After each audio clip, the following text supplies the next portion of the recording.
Brandis, representatives from Illinois' hotel and lodging industry say they are still nowhere near where they were pre-COVID, and they're looking for another round of public aid. Illinois hotel leaders are proposing the Hotel Jobs Recovery Act, which would allocate funds to hotels across the state to rehire workers. Leaders are proposing $250 million to come from the state's leftover American Rescue Plan Act funding, giving one-time grants of $1,500 per room for every hotel in Illinois. And joining us to discuss this proposal and the current state of the industry are Juan Leyva, Vice President of Operations of Oxford Hotels and Resorts, a Chicago-based hotel ownership and management company. He's also the general manager of London House Chicago. Michael Jacobson, President and CEO of the Illinois Hotel and Lodging Association, and State Representative Cam Buckner, Vice Chair of the House Tourism Committee and House sponsor of the legislation. Welcome all of you back to Chicago tonight. Michael Jacobson, first of all, give us a sense of the financial condition of Illinois hotels right now. So throughout the last 2 years of the pandemic, our hotels have lost over $5.5 billion in room revenue. And that's not getting any better. We thought we would be well into the recovery phase by this point. But unfortunately, because of Omicron and other conditions, we're really back to square one. In fact, the last 2 months, Chicago's been dead last in terms of hotel occupancy when you look at all of our other competing markets. Just last week, we were 39% hotel occupancy in Chicago compared to 78% in Orlando, 60% in New York City, and 62% in Los Angeles. And Michael, quick follow-up, what do you attribute that to? It's a combination. Of course, it's winter in Chicago, not the prime time to come here and do a vacation, although there's some great things to do in the city. But also, you look at other conditions like the COVID mandates that were in place, whether the vaccine passport and masks, that also had an impact, as well as some of the public safety concerns across Chicago is really starting to drag down our occupancy. We're hearing more and more concerns about those different areas. And Juan, the ask here, as we mentioned from the state, is $250 million, about $1,500 per hotel room. What would that mean to your group and the industry at large? Sure, there's been so much instability over the past couple of years in our industry, and it would just help provide funds to free up cash flow to provide jobs and opportunities for team members and to grow our workforce. So many people left the workforce during the pandemic because of the uncertainty, and these funds would help us train and bring people back and just help regrow our industry because it's in the worst place that it had ever been. Representative Cam Buckner, as we mentioned, you're the House sponsor of this legislation. Can the state afford this $250 million carve-out in that federal relief money to go specifically to hotels?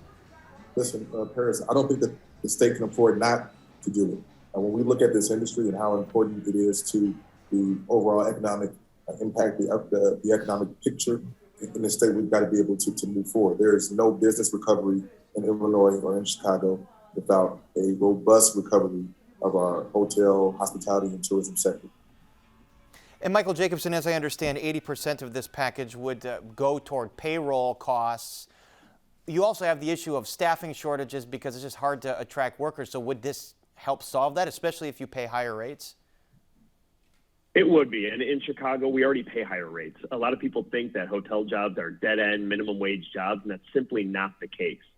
They're great starting jobs, but they're also great career advancement opportunities. But as you mentioned, 80% would have to go towards wages and benefits because this is truly to get more people back to work.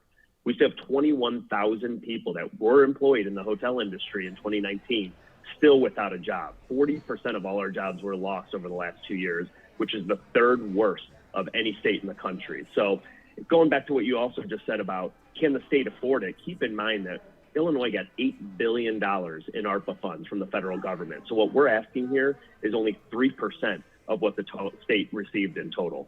And Juan Leyva, Michael Jacobson just mentioned that the mandates have lifted. Does that mean good things ahead for your company, more weddings, more banquets, more occupancy?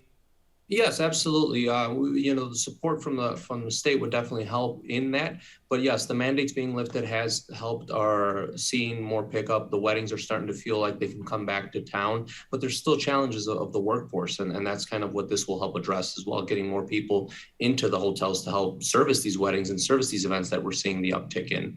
So we see some green shoots, but there's still opportunity. Representative Buckner, again, we mentioned you're the House sponsor. Is there buy-in from your colleagues? There is. We've talked to folks from across the state and different regions of the state who are singing the same song when it comes to this. We've talked to both Democrats and Republicans about this, and we've gotten some great buy-in from folks from all around. Listen, we're talking about an industry that has $16 billion in salary and wages, an industry that has $4 billion in sales tax for state and local municipalities. We're talking about 300,000 jobs in Illinois, right? This is not just about the hotel owner or the general manager. This is about the lady in South Shore or Woodlawn or in the Metro East near East St. Louis who works in these hotels and is trying to find a way to use this job as a trail to the middle class.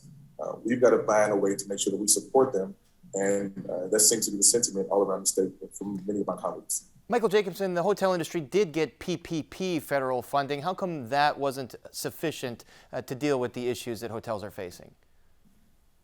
So not only did some of our hotels not receive PPP, some of the larger downtown hotels were actually too large in 2019 to qualify for PPP. But those are the ones that are continuing to hurt the most. Those are ones that saw occupancy rates in January in the 6 to 7% range. So they were disqualified from that. But when you look at hospitality, the other sectors of hospitality, whether it was the airlines or the restaurants or the performing arts venues through the Save Our Stages Act, they all had dedicated federal support programs. Hotels have not received a penny of dedicated support from the feds, and nothing from the city of Chicago as well, where those other areas also got city aid. Really, this is our last hope to throw a lifeline to an industry that's been hurt the most, but has really been left out to dry by both city and federal officials. Juan Leyva, is there a discrepancy between some of the boutique hotels or smaller companies and some of the larger hotels? Although Michael Jacobson mentioned that perhaps the larger companies did not receive this funding.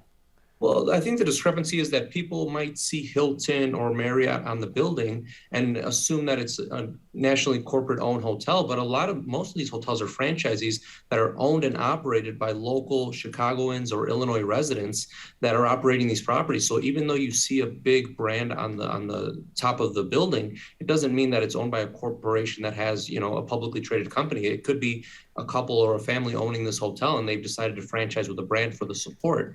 So I think there is a huge discrepancy when people see the independent hotels and these big brands, and I think we all need the support.